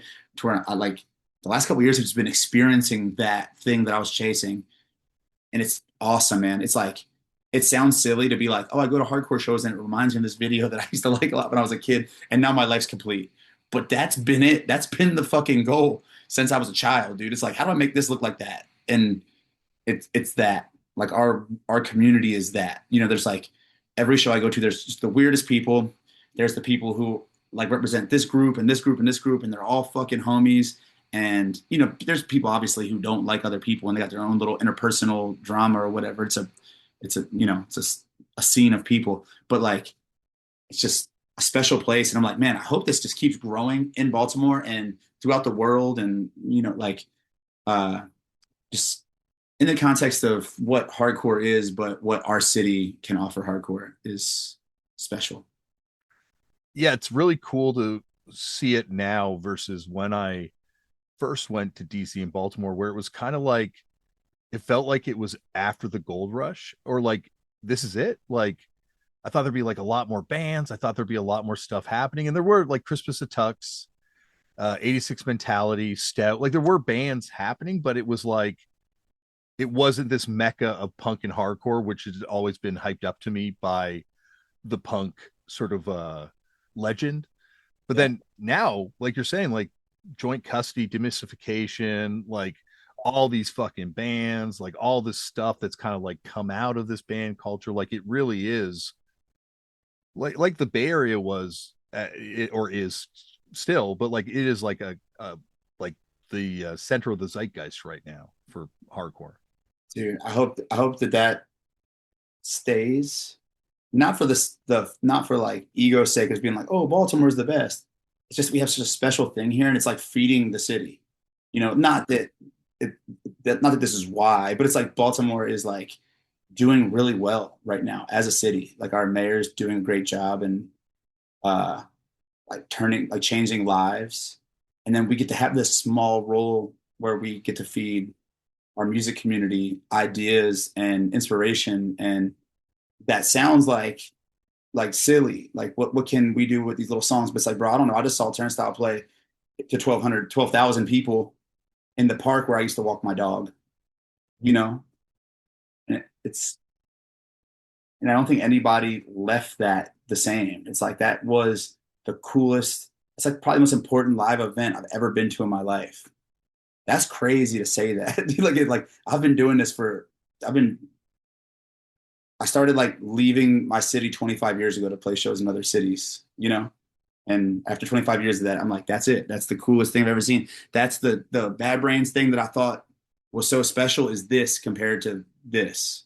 And there's people who are gonna be like, oh, it's crazy for you to say that. It's like, nah, man, it's just more important to more people right now. It's doing what music's supposed to do and bring people together, and turning people uh, to our community, which I think is really significant. And our community is the birthplace of a lot of progressive, really cool ideas. And we're fortunate that we get to have a little bit of influence in the world. And it's hard to see it. It's like something I've been talking about in the last couple years of my life where I'm like, I never thought I deserved anybody's attention. So why should um, I don't know, like if doing this interview, doing a podcast, it's like, who the fuck am I, But I'm really fortunate there is people who actually do care what I think. And um, it's nice to believe that I could help contribute something with that. Well, and also I don't think people that don't like Turnstile and don't like this moment, maybe they can't really appreciate it, but this is going to inspire people whether they like Turnstile or not, right? Like hating Quicksand is what gave the world Hatebreed, right? Like Jamie's reaction to Quicksand was forming Hatebreed because he hated it so much. Like that's the actual thing he said before. 100%. That's a quote in their first press release on Victory. That's so cool, man. Jamie tries to walk it back now. He's like, well, I don't, but he's at the time, he's like, someone played me that band and told me that was hardcore. And I thought, that's not fucking hardcore. I'm going to make a hardcore band that's the exact opposite of Quicksand. Yeah. And that's what he's supposed to do. He's like yeah. I don't expect every young kid to love what I do or even appreciate it. I just want to I want to contribute to the platform that will give them the moment to do the thing I want to see everybody winning. You know what I mean? It's like, there's a lot of bands that I don't give a shit about that I want to see winning. Do you know what I mean? Like musically, like it's like just not what's for me, but I'm behind it because I see what it is and it's authentic and it's real and I'm here for it, dude. I want to see everybody winning. If I don't want to see you winning, you know it. I'm a motherfucker. I will let you know, but yeah, we're supposed to be a little. I was like Rob Schnaff, the producer, very wise person. He's given me a lot of enlightenment. And I was kind of complaining about something that happened in my musical career, and I was like, man, this moment was a miss. This thing happened and this person did something wrong to me or whatever. And he's like, no, that's like a win. Like it like sculpted you as a person and then it led you to where you went. Like none of if you're doing all right, then none of this is a miss, and gotta have something to motivate, something you don't like to motivate you. So I love the Quicksand, the Hatebreed thing. I'm sure Jamie's come to really appreciate Quicksand a lot, and it's beautiful that it facilitated that moment. Well, that's like like you're saying, all I want to do is see this thing thrive and survive. And if that comes at people rejecting something I did, which is obviously on a much smaller scale than we're talking about, but like that's awesome. Like if you can inspire someone with both swings of the sword, so you're inspiring someone by liking what you do, but you're also inspiring them by hating what you do, Yeah. Like that's what's going to keep this thing going, right? Like that's what's going to that's and that's what's going to keep this thing amazing is the fact that there's always like you said, there's no one definition of what punk is or what hardcore is. Like it's different in everybody's hands, and that's what's cool about it is it's Play-Doh. Anyone can build something out of it, even terrible people, Yeah. unfortunately. You don't like what's going on. Yeah. Yeah. I mean, Trapped Under Ice, like for me musically was like, oh, and not that not even like I dislike. I've always loved Integrity and I guess Ringworm would probably be another band that was celebrated at the time that I also really love. But I feel like there's like a couple bands that were like really celebrated at the time when we were. I guess it was like kind of like the Posse Numbers Youth Crew thing was coming down. There was like this Integrity wave, which I think was like a heavy band for people who like Youth Crew. Was that a thing? Am I making that up? I think you're right. Like those guys were all like youth crew dudes in Integrity when Integrity started going the way they Yeah, went. So I feel like it's kind of a natural off ramp to heavier stuff for a lot of the youth crew kids. You're right. yeah. And then I feel like people got real focused on that, and the big thing was like again Ringworm and a lot of like devil music, like people like talking about the devil and a lot of like very metal stuff. And I think that was like such an again, even though I appreciated those things, I was like, I want to create something.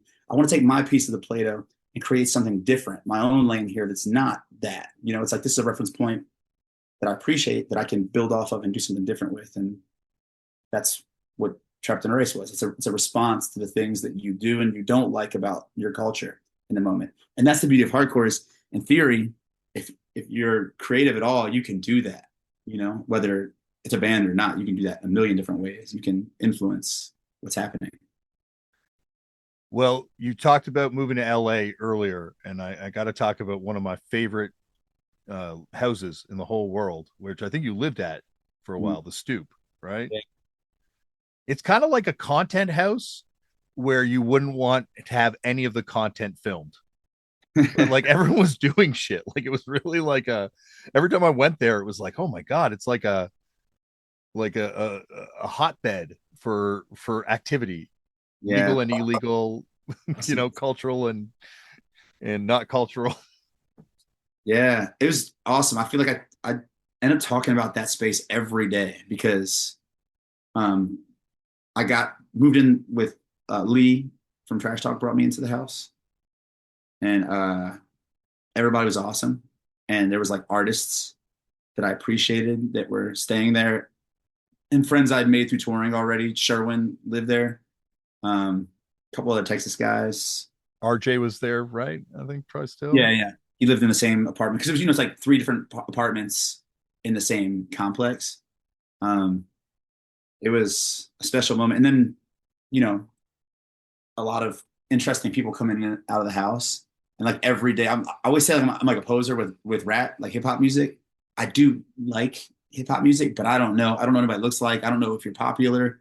I just know that I think like at that time I was like, I know I like Little Ugly Mane. I like uh Wiki.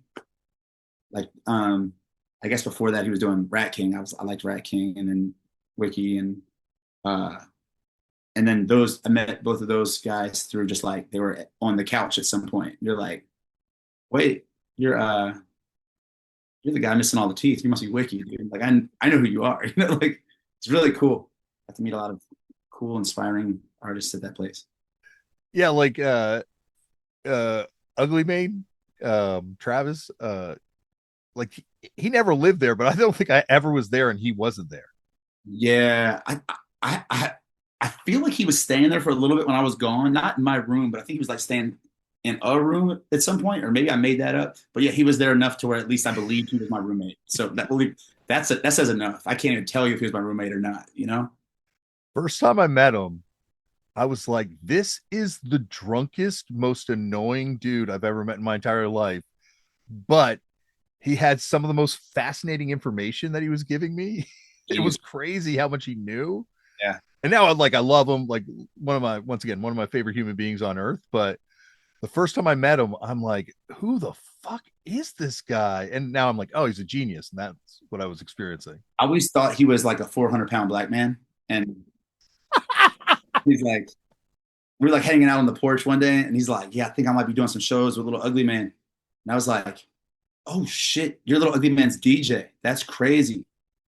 Like, how did you get that? He like looks so confused. He's like, no, I'm like Little Ugly Man. I was like, oh, you must be another guy called that because I'm talking about the big black guy who is obviously not you. And uh, yeah, again, creative genius. I'm obsessed with his brain. I've learned so much from him and been so inspired by him.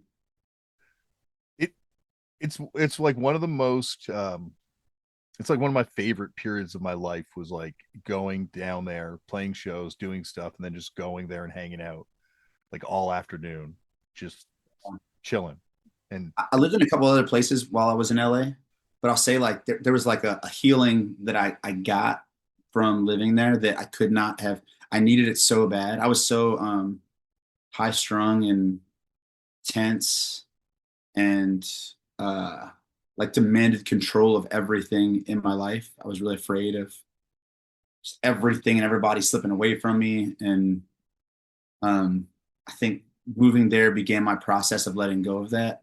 And I think in context, if you ask those guys, it's all love, but I feel like there's probably people who were living their time that'd be like Justice was crazy. Like he was like an intense person. But conceptually, I was again beginning my process of like letting go. It's like, like the way we shared the house, it'd be like crazy shit would happen in the house. And I'd be like, what am I gonna do? Ask this person I don't know, fucking clean the kitchen after they cooked a meal. That guy is on drugs and he's partying and he's like selling albums and he's not here to clean the fucking kitchen. I have no control over this. uh, so definitely put me in a different place and helps me to kind of let go. And California, I think, is a good place to go in general, where it's like if you're high strung, everything is it's really interesting because everything's happening in LA all the time, but people are moving slower. I don't know how to describe it. People move slowly, but things are getting done really fast. And um, like I always think of, I booked these Trapped Under Ice shows, and it took me like 45 minutes to book 10 dates on the East Coast. Like literally, I hit send a text out. I can just copy and paste it, trying to get this bag. TUI show at your venue. Was good, dog. Send that to 10 guys. Within 45 minutes, 10 shows are booked. You know what I'm saying? yeah, Like people are grinding. There's like a grinding mentality on the East Coast that is just like unlike anything else. And then I would hit people on the West Coast and be like, hey, I'm calling you on the phone. I'm only doing 4 shows. I want to do a Trapped Under Ice show at this venue. You booked there. Can you do that? And they'd be like, dude, that would be badass. I'm like, yeah. So do you want to do that? And it'd be like, yo, let me call you later. It took me like 6 months to get these 4 shows booked, bro. It was like, I'm talking about like finishing, like announcing the show like 2 weeks before it happens because it just took a minute. It was a different time then too. But and I think there's like something about like the pace of living in Los Angeles. And again, not to say that people aren't grinding. There's grinders out there and a lot of shit's happening, but there's also a lot of people just chilling. And I needed that. I needed to be around people who are chilling. it's generally like you're saying, the grinding mentality on the East Coast. I think like the way, and it's changed now because I think like you said about Baltimore and DC being kind of like one thing now. I think hardcore scenes in general are getting a lot more similar as time is going on, and in the way that people interact with I don't know, with things like stimulus. But like for me, the West Coast was always more appreciative, more positive, like, whereas the East Coast there's like a real hater grinding mentality a little bit more, where like if a band's successful on the West Coast, it's like, ah, congratulations, way to go, guys. Where on the East Coast, it's like, yo, fuck those sellouts.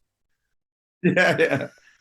Yeah, I feel like the sellout thing was just kind of like I haven't heard that in a long time. There would be some on the East Coast for the last 15 years. There was always some reason like fuck those, whatever. You know what I mean? Yeah. Like reason to hate.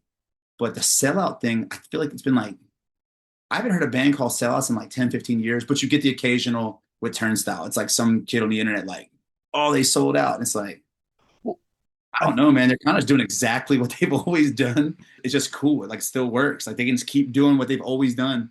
Like, dude, I was there when I know what the mission statement was when they started. It's the same thing. They just doing the same thing, dude. it just keeps working, and it's fucking awesome. Well, it's interesting because like years ago, I talked to Ian.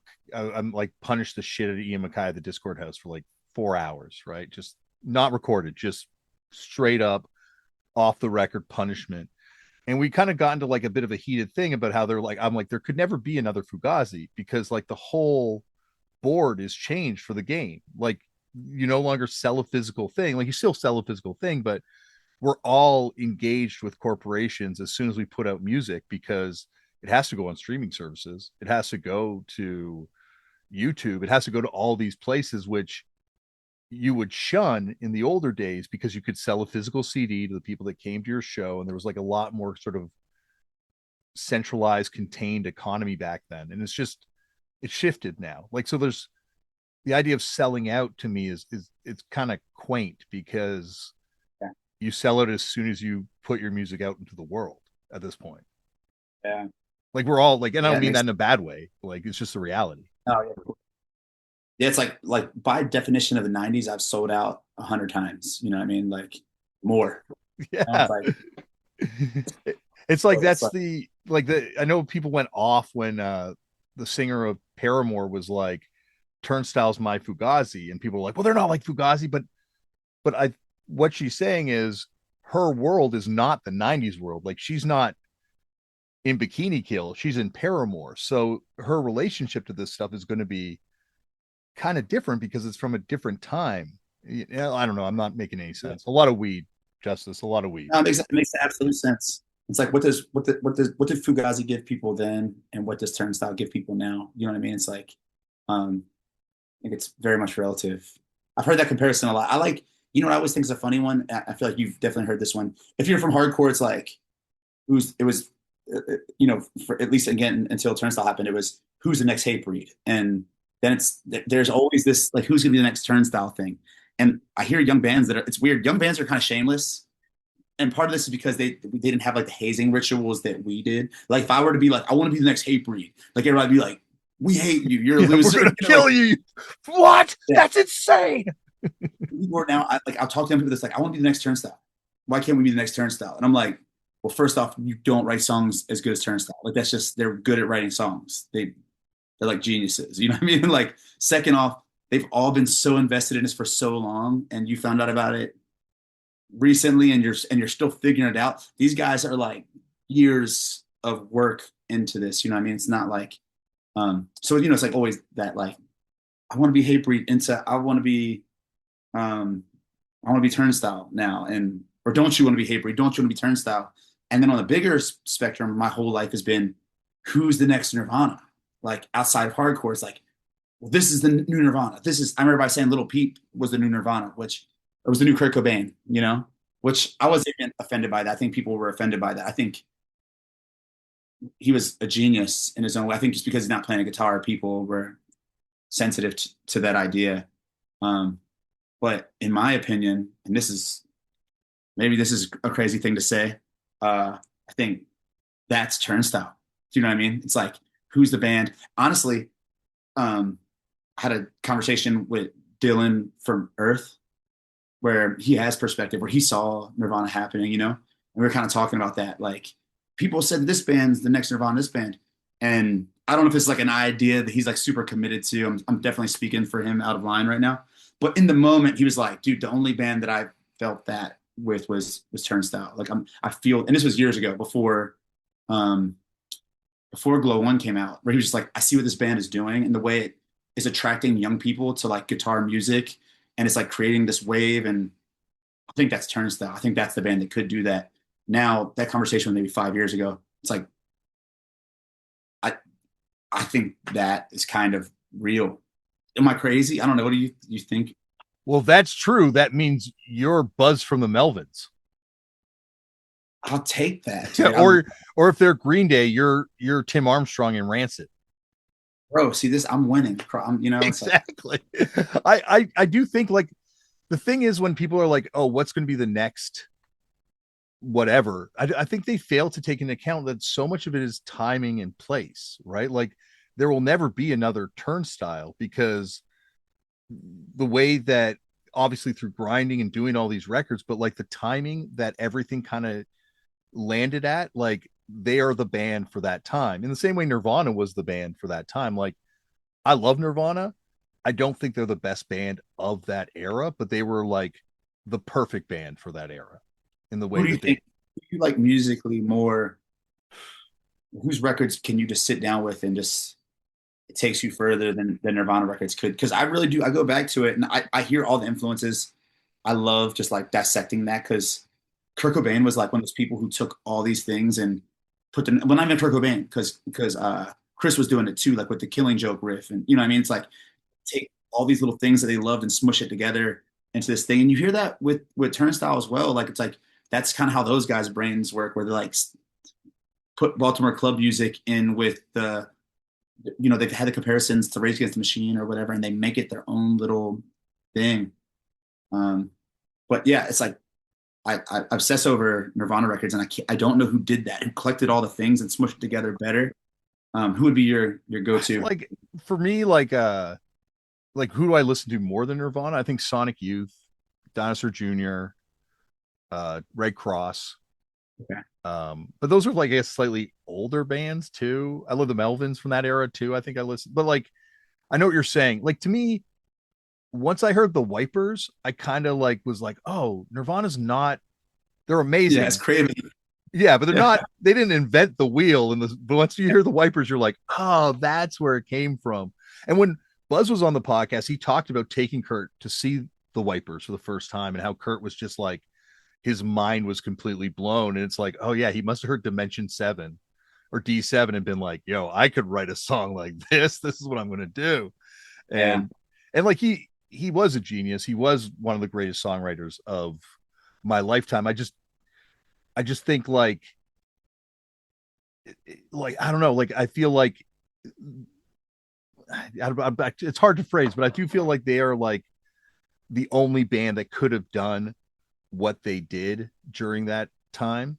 You know, like in the same way Green Day feels like they were the only band that could have done what Green Day did during that time. Offspring's an outlier. Like I don't know how the fuck the Offspring happened because that guy's got Bo Derek hair, bunch of nerdy looking dudes. Like it shouldn't have worked with them. yeah. I don't know. I appreciate Offspring, but I see what you mean. Especially, I feel like I was like in sixth grade when Pretty Fly for a White Guy dropped, Yeah, and I was like, "No on earth does this work? This is cooked," and it was a it sensation. did. It did. How crazy is that? And then I read recently that he helped develop a treatment for AIDS and HIV recently. Damn, dude. I tell you, Name is it Des? Dexter. Dex Dexter. Yeah, So I feel like an idiot now. I'm not. Don't worry. I've never. He's never coming on this podcast for a variety of reasons. Don't tell him that I mixed Don't them worry. up. He's not coming on here. Don't worry about that. What I like about what you said about the bands that you prefer from that era in context of Nirvana, I think of creating music in two ways. There's like two different types of creative minds, and there's it's a spectrum. People exist on either side of the spectrum or in the middle or whatever, and you have people that are constantly pushing innovation, being like, all right, let me create a new concept, which I'm not to pat myself on the back. Like this is kind of where my head is. I'm like, I got to try a new concept. And there's people who are like, I got to take these great concepts and smush them together. You know what I mean? And I think Kurt Cobain really is on that side. And every other band you just mentioned, like Sonic Youth, for example, like listen, it's like what the fuck is Sonic Youth ripping off? Yeah. They're just being freaks, man. And I love that shit. That's what I always say I love about Iggy Pop. But I feel like he's like one of the most successful artists to do that, where he's like just constantly there's reference points. It's a spectrum. He's referencing things, but he's just constantly trying to make his own new thing and like love it or hate it. Like his best songs and his worst songs exist in a place on an album where music is being created a lot of times things for the first time. Mm-hmm. So I love that. Like, and I have both of those things in me. Like I love that. And, but yeah, I think like Nirvana again, like was able to take all these important cultural things, mix it with some creative stuff that, we can't say it was just the Wipers, but it was a lot of the Wipers. And with Turnstile, it's like you hear the influences in the spectrum of hardcore, and then there's like this other thing where they're just doing something different and unique. And I think those are the bands that on that side of the spectrum where they're able to like pull together all these influences, those are the bands that see the most success, if that makes sense. And I don't think that's a bad thing. It's like they're the best at like putting Yeah, everything you love. yeah, I agree with what you're saying there. Like there's like a like an not necessarily even sampling, but like taking something, internalizing the influence, and then putting it out in a way that's unique but familiar to people. Yeah. And I feel like you're right. That's the stuff that really kind of latches on or finds success like that. And like, you know, and I love Nirvana. I don't mean to diminish Nirvana at all. Like I feel like, you know, if we're talking about Smashing Pumpkins, I would definitely say they suck. But like Nirvana, like it's fucking awesome. So don't get me wrong on that. But like I think I think you're right because it's like going back to your point, like is Turnstile is the band of this moment. That's there's no denying that. And I feel The like moment's been so long too. Like they're it's like, been so long. Like I remember going to the Babylon store like for the record 2 records ago for the release of that and being like, holy shit, like Turnstile's doing shit. And then like here we are, like yeah, that was nothing back then. Like it's really, really doing shit now. it's awesome. But it felt like also everyone got behind Turnstile. Like not everyone, like there were people that definitely hated, but I mean like people were like, this is the band, and everyone believed in it. And that's like Atiba, or it's like people on the East Coast doing like a random DIY hardcore fest. Like it's like all these different people that came from punk and hardcore, and everyone kind of got and was like, this is the band. We see it, Yeah. and it's paid off. Yeah. You know what's funny is I feel like we spend a lot of time talking about Turnstile, and I love that. I hope that's not like a bother to you. I feel like a lot of times when I do like not that I do that often, but have a conversation like this that's being recorded, people want to talk about Turnstile because it's like a buzzworthy thing to talk about, and I'm close to it in some capacity. But um, and I feel like I kind of try to avoid that when that's the case. But in a situation like this, it's cool. Just like I know you like music and culture, and it's like I love this shit. That's my favorite band. Like we could talk about same thing with the Wipers. We could talk about the Wipers all day too. Oh, we can talk about the Wipers all day. Definitely.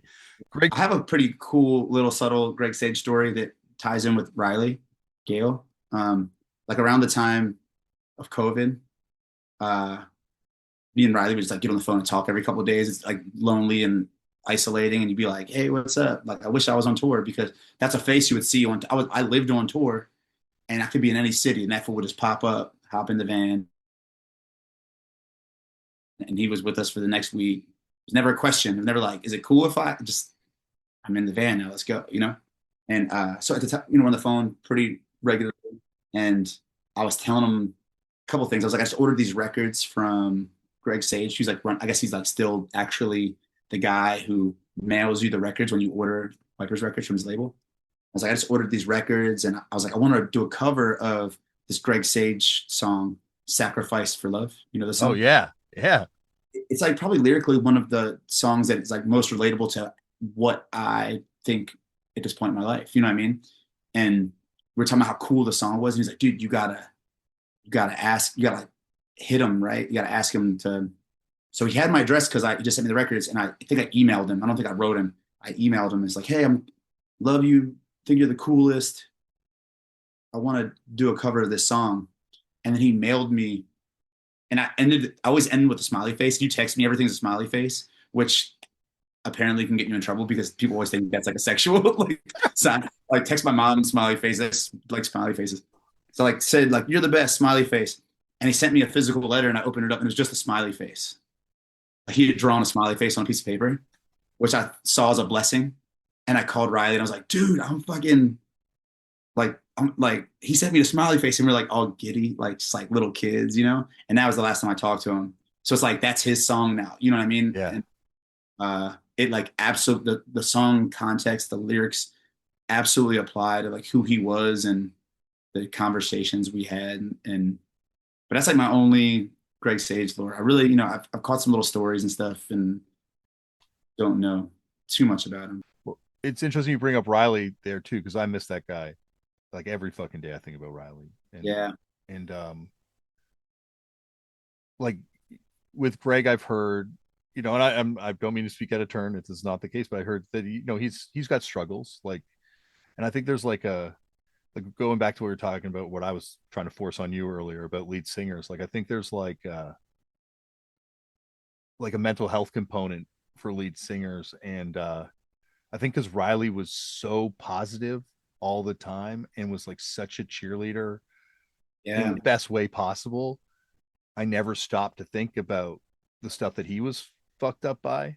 Like I never looked at him as being someone, like obviously he was Riley, so he was living life as Riley did, but I never thought about, like what that was like when he wasn't being the character of Riley. Yeah. I miss a lot of those dudes, like BC, Tim, Butcher. Like there's like it felt like there's like a real tragedy also, and that's why I think I sort of idealize that period in LA, is because there's like a lot of friends that aren't there anymore from that period. Absolutely. Yeah, dude. I mean, like, bummer to talk about, but at the same time, I really try to like I try to think about this stuff and try to talk to friends about it. Cause I feel like I have certain friends that will shut down when you bring up the conversation, and I understand why. But it's like so important to remember how fortunate we were to experience these people. You know what I mean? Like BC was like a larger than life character, like straight up like too cool to be my friend. Like what business does he have like fucking with somebody like me? He was the king, you know what I mean? And like I met him and I was like, I'm gonna make dude, I remember Lee introduced me. He was like, you and BC gonna hate each other. Y'all never gonna be friends. And I like met him and I was like, dude, he's so cool. He's gonna be my friend. And I like went on my way to do nice things for him and like kind of get his back when I could. And before you know it, he like adopted me, you know. And once that's your boy, that's your boy. And it's like, dude, I'm so lucky to have that experience with him and like gain his acceptance, to have Riley cheering me on. Dude, the dude in the coolest metal band in the world, just acting like what I'm doing is, you know, I mean, it was authentic. Not I don't want to say acting like, but just like treating me like he really cares about what I'm doing and believes in it. And like he would tell me about things that he believed in other bands, which was an interesting thing with doing like the record label Pop Wig that I do with Brendan and Dan and our friend Dane. Um, but at the time it was, dude, Riley was like more active in the label than us. I'd be like, have you heard this band? I'd be like, no. He'd be like, why haven't you heard this band? I always like that thing he would do. If you didn't know about somebody or something that he loved, he wouldn't be like, hey, you should. He would act like offended almost, like, how are you not fucking with my people? You know? I always say that's how I met Hood was that like I think the first time we came, Riley claimed that we had met Hood, but I don't recall meeting Hood the first time I came to Texas and met Riley. But he was like, hey, that's my boy Hood. And I was like, hey, what's up? Nice to meet you. And he pulled me aside and was like, you met Hood before. And I was like, I don't think I have, dude. And he's like, look, that's my dog. If you ain't rocking with my dog, then we can't be cool. You know, like we can't be friends. That's like he like demanded that you accept the people that he cared about. And it just like brought so many people together. And like again, like the even the bands we're working with Pop with stuff. He's putting stuff in front of you. Have you heard this? No. Why? I don't understand. You say you love this. You're doing a record label. You need to be aware of this, and you believe it immediately. You know what I mean? So Yeah, great at selling you on something. like he loved like the comics. Like I haven't read comics in a very long time, but the way he would tell me about these comics, I'm like, fuck, give it to me. I'm fine, I'll read it. Because Yeah, he just like believed in the stuff he loved. He loved so intensely. Like you're saying, like he couldn't believe that you didn't share this love already that he had for this thing, because that's just the kind of person he was. Like he was just so passionate about his friends and about the stuff that he wanted to support. And yeah, like it's really like all the like BC as well and Tim as well, like all those people, like a light is gone. Like every conversation I had with BC from like the moment I met him would end with I love you. And yeah, I'm so fucking happy that that was never in question. Like every time I talked to him, it was like, all right, talk to you later, love you. absolutely. We were at each other's throats a lot of times. We lived together for a while, Oh and my god, I could not imagine. we had some moments, but it was that, you know. And then I'm gonna get a little deep, and but again, I appreciate this as a conversation. You know, what I mean, like that's kind of your power is you're a part of this world, and you can have this conversation. I wouldn't want to talk to somebody about a lot of this stuff, you know. Um, And it's but getting too personal. I don't mean to make you go there. Like, no, no, I love it. Again, I love sharing these things, and like I think it's important to share these things, and hopefully a friend that we share will hear these things, and it will help them to remember these people that we love and as who they were, you know. Yeah, we like, you know, it was like me and BC are very different people. So there was times when we were battling, but it was like I always knew it was like that's like a brother, you know what I mean? Like, and he would always, if it got too hot, he would make sure you knew that he loved you. You know what I mean? He'd always bring it up. And we he left the house that we were living in a couple months before he passed. And it wasn't on great terms, you know, and I felt bad about it. I was a part of trying to do the best thing I could do to help him at the time. Like something like as roommates, we kind of agreed on this is what we need to do to kind of what we think is in BC's best interest at the time. I mean, part of the magic of BC was he's going to do BC, like whatever it is that he wants to do. It's like he's going to do that, and like he accepted the consequences. And you know, I don't think that I'm not saying that he wanted to die or anything like that. Like, but he had that mentality of I accept what comes with who I am, and so you know, it's like he leaves the house, and there's a couple months we didn't talk. And I was very fortunate that he sent me a text message being like, "Hey, like I care a lot about you and stuff." And we had like a nice talk about it. And then he passed away a couple days later. And but I still was in this place of being like, "Man, I don't know if he understood. He said he loves me, but I don't know if he understood that these moments when I was trying to advocate for him and it felt like harsh, um, you know, tough love. You know, if I don't know if he understands tough love. I understand that. That's very much a piece of how I came up. I don't know if he had that in his life. I don't know if he understood this, and I was battling with the idea that he thought that he he could have believed that I didn't care about him, you know. And he messaged Sade, um, and she shared this with me after he passed away, and she was like, you know, I'm not really into sharing something that somebody, you know, a friend, but I think you need this, you know. And it was awesome. It was him just basically explaining exactly what I'm talking about, being like, he's like being like, yo, the people who are hard on you, um, are the people who care the most about you. He's like, that's why I love Justice so much. Like he's a motherfucker, and I want to kill him all the time, but he loves me, and I know it, and I love him. You know, that's awesome, dude. What a gift to like, just like, um, you know, this thing that I was trying to get through to him was my love, you know, and to leave somebody with the absolute evidence of that that could turn around and give it to me, and just uh, remind me that through all the craziness, there's a lot of craziness that came with BC. Um, there's like very authentic love. He was like a very, very sweet person. You know, he would do anything for you if he cared about you. And it's like even in our worst moments, he, he I could call that man to do anything. You know what I mean? Like he just has your back. It was a yeah, special like person. he lived it all out on his sleeve, like the way he felt about people when he hated people.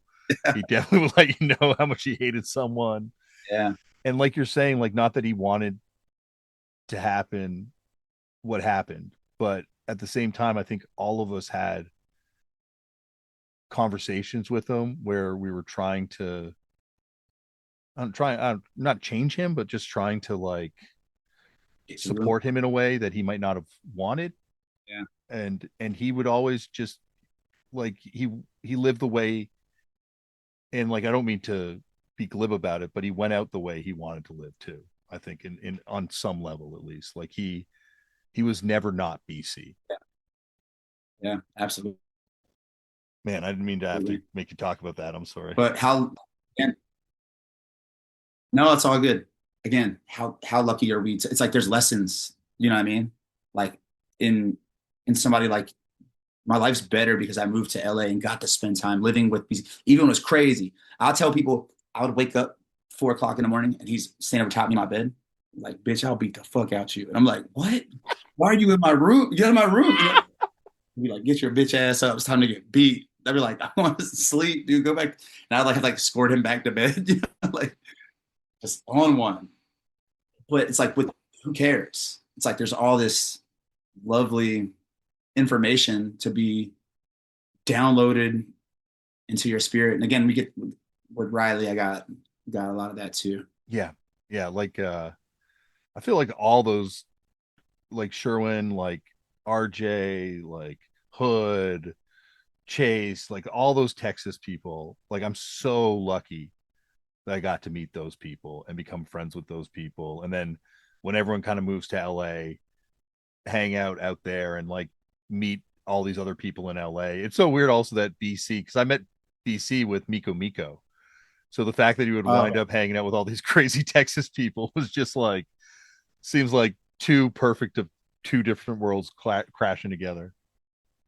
he has toes in every world, dude. There was somebody anywhere you could go in any room in Los Angeles. There's somebody who loved him, The king of me the cha-cha. too. But yeah, yeah. And Cha Cha, that was his spot, dude. Have you been to Cha Cha's? They have like a nice painting of him in there that makes me feel something. I think I only went there like 3 times, and it was when he was DJing, but I haven't, it's weird. Like I haven't been back to, I've been back to LA. We played a couple shows in there, but it just feels like, I know there's not like a central place for me just to go sit on someone's porch now and wait for everyone I know to just turn up there or be there. Dude, that was the beauty of the Stoop. It's like I think there was bands who didn't ask anybody. Like I would just wake up and they'd be on the porch. And I'm like, who you with? And they'd be like, just avoiding the question. Like, you want to smoke? What's up? Yeah. This has been fucking awesome. And I know it's taken me a long time to have you on here, but anytime you want to come back here, Justice, you are always welcome. We'll do it tomorrow. We got a lot of, I think we got some Greg Sage content to cover. I need some goodies. If you want to text me a little bit, I got to know.